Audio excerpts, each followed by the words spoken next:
always. Today I'm going to show you how you can manage photo location tag in a Google Pixel Fold.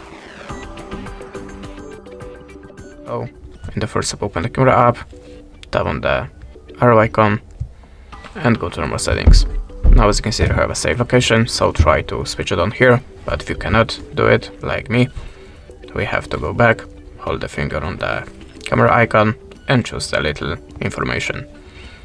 Now look for the permissions, slide down to the location, and tap on the allow only while using the app. Then go back, open the camera again, tap on the arrow, choose the settings, and now we should switch it on. As you can see, now it's activated, so if you want to take the photos with the localization info for the Instagram tags, for example, now you can do it. Of course, if you want to turn it off, just switch off the button in this place, like here, go back to the camera and take your photo. And this is how it works. Thanks for watching, leave us a like or a comment, and goodbye.